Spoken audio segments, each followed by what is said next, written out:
Fala galerinha, tudo bem? Sou o professor Melk e a gente vai trabalhar hoje o tópico 4.4, movimento circular, parte 3, beleza? Bom, a gente vai continuar do princípio que a gente tinha parado anteriormente, falando sobre movimentos circulares. E uma característica do movimento circular é o período, tá? Como que a gente vai calcular? Período a gente vai ver a quantidade de oscilações ou a quantidade de círculos, ou seja, movimentos circulares que acontecer no nosso exercício ou no enunciado que ele der pra gente, tá? E aí a gente vai conseguir calcular esse cara. Lembrando que período é o quê? É sempre uma natureza, tá? Um fenômeno que acontece na natureza de repetição, beleza? Ou seja, em um intervalo de tempo, quantas repetições houveram? Ou seja, se eu trabalhar em um colégio, eu posso conseguir determinar em um período de um mês a quantidade de atrasos de determinados alunos.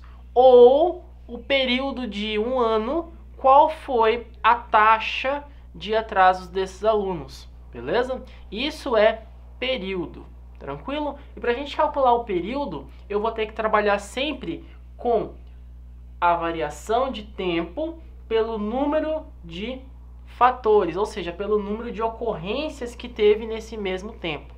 Então, se eu peguei um ano, eu tenho que contar a quantidade de ocorrências dentro de um ano. E aí eu consigo calcular o movimento, periódico, ou fenômeno periódico. Beleza? Bom, o período, ele é uma característica física que vai ser aplicada no movimento circular, que vai ser trabalhada de que forma? Vai ser trabalhada com a sigla T. Então, quando você vê em uma equação circular a letrinha T, sempre maiúscula, a gente já consegue ver que eu estou trabalhando período, tá? Então, T maiúsculo, eu trabalho período. Tranquilo? Bom, quando eu trabalho com período, eu tenho tempo dividido pelo número de ocorrências. O inverso do período, ou seja, o lado oposto do período, é a frequência. A frequência de vezes que o aluno foi na aula. Eu posso conseguir determinar. Essa frequência ela é usada tanto no dia a dia, para determinar se um aluno é aprovado por presença no colégio ou reprovado pela presença ou pela ausência, né? Ninguém reprova aluno por ele estar no colégio, mas sim por não estar, ou seja, a ausência do aluno no colégio. Ou seja, quando eu calculo, a frequência desse aluno foi baixa, tá? Então, quando ele tiver lá uma porcentagem abaixo do mínimo esperado pelo colégio, ou pelo professor, ou pela direção do colégio, a gente tem determinado que ele está reprovado por presença. Então, a frequência, ela vai ser o quê? O número de vezes que ocorreu aquele evento em determinado tempo. Ou seja, quando a gente trabalha na física, a unidade vai ser Hertz, tá? Na física, a unidade vai ser Hertz. Essa unidade Hertz, ela vai ser trabalhada sempre em um período de 1 segundo. Ou seja, são para coisas muito rápidas, como por exemplo a energia. Alguém consegue ver a energia? Não, de tão rápida que ela é. Mas como que eu sei que ela existe? Quando eu ligo o interruptor na tomada, a luz acende. Houve um fenômeno físico, acendeu-se uma luz. Essa luz, ela é a prova da existência de energia elétrica. Mas ela é tão rápida, ou seja, ela tem uma alta frequência que ela consegue viajar longos períodos em rápido tempo. A mesma coisa é o Sol. A luz solar, ela viaja de maneira muito rápida no vácuo, beleza? Bom, a frequência, ela vai ser medida em Hertz, ou seja, o tempo mínimo aqui dentro, vai ser de 1 segundo.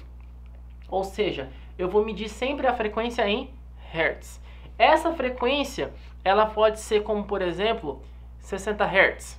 O que é 60 Hz? Significa que a luz passou pelo fio 60 vezes em 1 segundo. Percebam como ela é rápida? Ela passa 60 vezes em um fio em 1 segundo. Agora, em um período de um dia, que tem 24 horas, quantas milhões de vezes ela não passou pelaquele fio?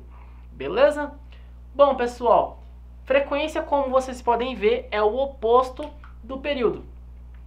Ou seja, enquanto o período é ΔT por N, a frequência vai ser N por ΔT. O inverso é eu trocar as siglas, tá? Antes o ΔT ficava em cima, quando eu inverter, ou seja, ele vai para baixo. O que estava embaixo vai para cima, beleza? Outra fórmula matemática de tentar explicar isso para vocês é o seguinte, que a multiplicação de frequência pelo período sempre vai gerar o número 1. Isso é uma equação matemática. Ft é igual a 1, ou seja, frequência vezes período tem que ser sempre igual a 1. Outra coisa, usando essa fórmula matemática, a gente vai tentar definir o quê? Que a frequência é o inverso, tá, do período. E o período é o inverso da frequência. Eu pego o F aqui, olha só, deixo ele sozinho, o T que está multiplicando passa dividindo. A mesma coisa acontece para o T. Deixo o T sozinho, pego o F que está multiplicando e passo dividindo o 1. Aí vai ficar 1 o inverso do outro. F é o inverso do período, a frequência é o inverso do período, e o período é o inverso da frequência. Beleza, pessoal? Por hoje é só, a gente conseguiu entender um pouquinho dos fenômenos físicos que acontecem dentro do movimento circular. Quais são as suas unidades? Lembrando que período não tem unidade, tá? Frequência tem, e na física ela se chama Hertz. Tranquilo? Dá uma revisada na apostila, aguardo vocês na próxima aula. Até mais!